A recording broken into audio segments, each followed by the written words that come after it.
অর্ধবার্ষিক পরীক্ষা 2024 দাখিল ষষ্ঠ শ্রেণী, বিষয় আকাইদ ও ফিকহ। তো ভিউয়ার্স, এই মুহূর্তে তোমাদের অর্ধবার্ষিক পরীক্ষার ষষ্ঠ শ্রেণী আকাইদ ফিকহ প্রশ্নটি শেয়ার করতেছি। একই ভিডিওতে তোমরা সৃজনশীল এবং বহু নির্বাচনী অর্থাৎ এমসিকিউ প্রশ্নটি পেয়ে যাবে। তো রিকোয়েস্ট থাকবে শুরু থেকে শেষ পর্যন্ত সম্পূর্ণ ভিডিওটি দেখার এবং ভিডিওটি শেয়ার করে দিবে, ভিডিওটি লাইক কমেন্ট করবে। তো প্রথমেই হচ্ছে তোমাদের আকাইদ অংশ। এখানে সৃজনশীল প্রশ্ন তোমাদের 6টির উত্তর দিতে হবে, একটাতে 10 নাম্বার করে, টোটাল তোমার 60 নাম্বার পাবে। তো যে কোনো 2টি প্রশ্নের উত্তর দাও। আব্দুল্লাহ সিলেটে হযরত শাহজালাল রাদিয়াল্লাহু তাআলা আনহু এর মাজার জিয়ারত করতে গিয়ে দেখে জাবেদ মাজারে সেজদা করছে। সে তাকে বারণ করলে জাবেদ বলল, মাজারে কিছু চাইতে হলে সেজদা করতে হয়।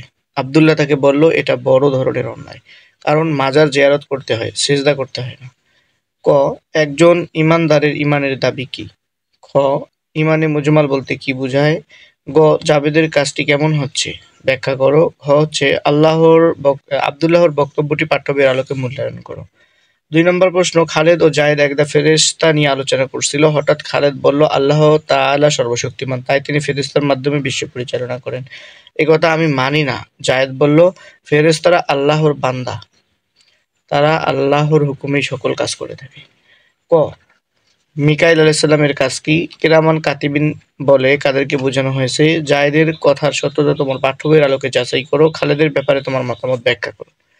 3 নম্বর প্রশ্ন হচ্ছে, রায়্যান একজন ধর্মভীরু লোক, নিয়মিত নামাজ আদায় করে কিন্তু আমানতের ব্যাপারে উদাসীন। তাই তার চাচাতো ভাই কামাল বলল, তোমার নামাজ হলো দেখানো ইবাদত। যথার্থ নামাজি কোনো অন্যায় কাজে লিপ্ত হয় না, কারণ সে বিশ্বাস করে আল্লাহ তাকে প্রত্যক্ষ করে। ক, দ্বীনের মৌলিক দিক কতটি? ইসলামের পরিধি বর্ণনা করো। গ হচ্ছে রায়্যানের কাজটি পাঠ্যবইয়ের আলোকে বর্ণনা করো। ঘ, যথার্থ নামাজি কোনো অন্যায় কাজে লিপ্ত হয় না, উদ্দীপকে কামালের উক্তিটি মূল্যায়ন করো। খ নম্বর প্রশ্ন, ফিকহ অংশ। এখানে যে কোনো 3টি প্রশ্নের উত্তর দিতে হবে, একটাতে 10 নাম্বার করে, 30 নাম্বার পাবে।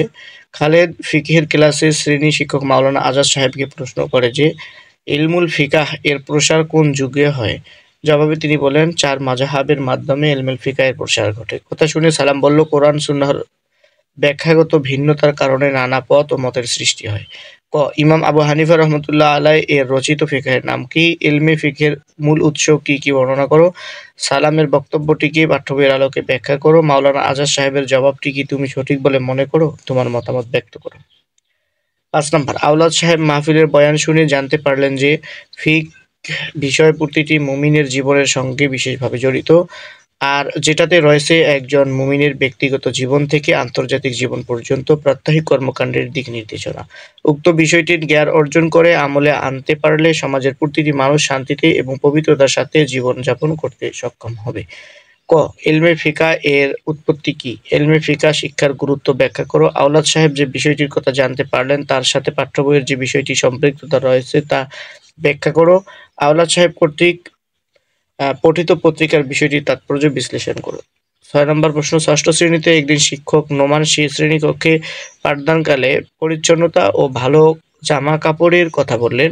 ছাত্র প্রশ্ন করল, হুজুর, আমার নতুন জামা নেই, আমি কিভাবে পরিষ্কার হয়ে চলবো? জবাবে শিক্ষক নোমান বললেন, শুধু নতুন হলেই তা পরিষ্কার হয় না, পুরাতন পোশাকও ধুয়ে পরিষ্কার রাখা যায়। প্রশ্ন হচ্ছে ক, নাজাসাত শব্দের অর্থ কি? নাজাসাত বলতে কি বোঝায় ব্যাখ্যা করো। শিক্ষক নোমানের গুরুত্ব প্রদানের বিষয়টি পাঠ্যবইয়ের আলোকে ব্যাখ্যা করো। শিক্ষক নোমানের গুরুত্বরূপের বিষয়টি আমাদের দৈনন্দিন জীবনে কোন ধরনের প্রভাব ফেলে বিশ্লেষণ করো। 7 নম্বর প্রশ্ন হচ্ছে, নাইমা ও নাসিমা 2 বোন। ছোট বোন নাসিমা একদিন উজু ছাড়া সালাত আদায়ের জন্য দাঁড়ালে বড় বোন নাইমা বলল, উজু মানুষকে যাবতীয় অপবিত্রতা থেকে রক্ষা করে এবং অজু ব্যতীত সালাত আদায় করলে তা আল্লাহর দরবারে কবুল হয় না। প্রশ্ন হচ্ছে ক, অজু শব্দের অর্থ কি? অজু বলতে কি বোঝায় ব্যাখ্যা করো। নাসিমাকে দেয়া নাইমার উপদেশটির প্রয়োজনীয়তা পাঠ্যবইয়ের আলোকে ব্যাখ্যা করো। নাসিমার প্রতি নাইমার উপদেশের তাৎপর্য ইসলামী শরীয়তের আলোকে ব্যাখ্যা করো। 8 নম্বর প্রশ্ন হচ্ছে, মালেক ও সালাম গার্মেন্টসে চাকরি করে। মালেক উজু করে সালাত আদায় করে, কিন্তু সালাম অজুও করে না এবং সালাতও আদায় করে না। তার মুখ থেকে প্রায়ই দুর্গন্ধ বের হয়। তাই মালেক তাকে উপদেশ দিল যে তুমি 5 ওয়াক্ত সালাত আদায় করো এবং তার সাথে সাথে মিসওয়াক করো, তাহলে তোমার মুখের দুর্গন্ধ দূর হয়ে যাবে। প্রশ্ন ক, আল ইসলাম শব্দের অর্থ কি? পবিত্রতা বলতে কি বোঝায় লেখো। মালেকের উপদেশমূলক কাজটি ইসলামী শরীয়তের আলোকে ব্যাখ্যা করো। সালামের প্রতি মালেক প্রদত্ত উপদেশটির তাৎপর্য পাঠ্যবইয়ের আলোকে বিশ্লেষণ করো। তারপরে আখলাক অংশ। যে কোনো একটি প্রশ্নের উত্তর দাও। 9 নম্বর প্রশ্ন হচ্ছে আসিফ ষষ্ঠ শ্রেণীর ছাত্র। সে পিতামাতা, আত্মীয়-স্বজন, সহপাঠী, খেলার সাথে সকলের সাথে সুন্দর আচরণ করে। তার আচার ব্যবহারে সকলেই সন্তুষ্ট। পক্ষান্তরে তার বন্ধু নাকিবের আচার ব্যবহার, কথাবার্তা, চালচলন খুবই খারাপ। সকলের সাথে সে খারাপ আচরণ করে। একদিন নাকিবের পিতা তাকে আসিফের আদর্শ গ্রহণ করার উপদেশ দিলে সে চরিত্রবান হয়ে যায়। ক মহান চরিত্রের অধিকারী কে? মহানবী সাল্লাল্লাহু আলাইহি ওয়াসাল্লামের বাণী, তোমাদের মধ্যে সে ব্যক্তি সর্বোত্তম যার চরিত্র সর্বোত্তম। ব্যাখ্যা করো। গ হচ্ছে নকিবের চরিত্র কেমন, ব্যাখ্যা করো। ঘ আসিফের কাজের যথার্থতা মূল্যায়ন করো। 10 নম্বর প্রশ্ন হানিফ একজন মোটর ওয়ার্কশপের শ্রমিক। অভাবের তাড়নায় লেখাপড়া করতে পারেনি, কিন্তু তার মধ্যে গুরুজনের প্রতি সম্মান প্রদর্শন করার প্রবণতা পরিলক্ষিত হয়। একদিন ইমাম সাহেব দোকানে গেলে হানিফ তাকে দেখে সালাম দেয় এবং তার সম্মানার্থে দাঁড়িয়ে যায়। এরপর ইমাম সাহেব তাকে উদ্দেশ্য করে বললেন, তোমাকে দেখে মানুষের শিক্ষা নেওয়া উচিত। ক আফসুস সালাম ও তাসলিমু এর অর্থ কি? মুরব্বীদের সম্মানে দাঁড়ানোর আদব বর্ণনা করো। হানিফের আচরণ তোমার পাঠ্য বইয়ের কোন বিষয়ের সাথে সম্পৃক্ত, ব্যাখ্যা করো। হানিফের আচরণের তাৎপর্য ইসলামী শরীয়তের আলোকে বিশ্লেষণ করো। ঘ নাম্বার মাসনুন দোয়া মুখস্থ লেখো। এখানে দুইটার মধ্যে যে কোনো একটি প্রশ্নের উত্তর দিতে হবে। মসজিদে প্রবেশের দোয়া অর্থসহ মুখস্থ লেখো। হচ্ছে পিতা মাতার জন্য দোয়া অর্থসহ মুখস্থ লেখো। এখানে দুইটা যে কোনো একটা উত্তর দিলে 10 নাম্বার। এই হলো টোটাল 70 নাম্বার। আর 30 হচ্ছে এমসিকিউ অর্থাৎ বহু নির্বাচনী। চলুন সেই নৈবেত্তিক বা বহু নির্বাচনী প্রশ্নটি দেখি। দেখতে পাচ্ছেন অর্ধবার্ষিক পরীক্ষা 2024 দাখিল ষষ্ঠ শ্রেণী আকাইদ ফিকহ বহু নির্বাচনী অভিক্ষা। এখানে 30টা এমসিকিউ আছে, 30টার উত্তর দিতে হবে। 1 আল বাসন অর্থ কি? পুনর্বার, পূর্বসূরি, উত্তরসূরি, পুনরুত্থান। 2 আর তাগুত অর্থ কি? পরাক্রমশালী, শয়তান, পাপাচারী, খোদাদ্রোহী। কারা আল্লাহর আদেশ অমান্য করেন না? মানবজাতি, ফেরেশতাকুল, জিনজাতি, পরিকুল। আকাইদ অর্থ কি? বন্ধন, কর্মফল সমূহ, একত্ববাদ, আনুগত্য। ইহসানের কয়টি দিক রয়েছে? 2টি, 3টি, 4টি, 5টি। আল ঈমান শব্দের অর্থ কি? আত্মসমর্পণ, নিরাপত্তা লাভ, আন্তরিক বিশ্বাস, দয়া। ইহসানের সামগ্রিক দিক কি নামে অভিহিত? ঈমান, ইলমে মারেফাত, ইলমে তাসাউফ। নিচের কোনটি সঠিক? ক, খ, গ, ঘ। 8 নম্বর আল্লাহ তাআলাকে এক বলে স্বীকার করার নাম কি? ঈমান, ইসলাম, ইহসান, তাওহীদ। নিচের উদ্দীপকটি পড়ো এবং 9 ও 10 নং প্রশ্নের উত্তর দাও। মাদ্রাসা হতে বাড়িতে ফেরার পথে সাজেদ কিছু লোককে ফেরেশতা সম্পর্কে আলোচনা করতে দেখতে পেল। তাদের এক লোক বলল, ফেরেশতা বলতে কিছু নেই, এটি একটি কাল্পনিক বিষয়। সাজেদ বলল, ফেরেশতা আল্লাহর এক বিশেষ সৃষ্টি, অতএব আপনার ঈমান পরিশুদ্ধ করা উচিত। 9 ফেরেশতার উপর বিশ্বাস করা কি? ফরজ, ওয়াজিব, সুন্নাত, মুস্তাহাব। লোকটির কর্তব্য হলো সাজেদার কথা না মানা, তার বিশ্বাসের উপর অটল থাকা, সাজেদার বক্তব্য মেনে নিয়ে ফেরেশতার অস্তিত্বে বিশ্বাস করা। নিচের কোনটি সঠিক? ক, খ, গ, ঘ। ইলমুল ফিকহ এর উৎসসমূহ কয়টি? 3টি, 4, 5, 6। কিতাবুল্লাহ অর্থ কি? আল্লাহর বাণী, নবীর বাণী, সিরাতে রাসূল, ঐকমত্য। নাজাসা শব্দের অর্থ কি? অসহিষ্ণুতা, অপবিত্রতা, অবাস্তবতা, অসমতা।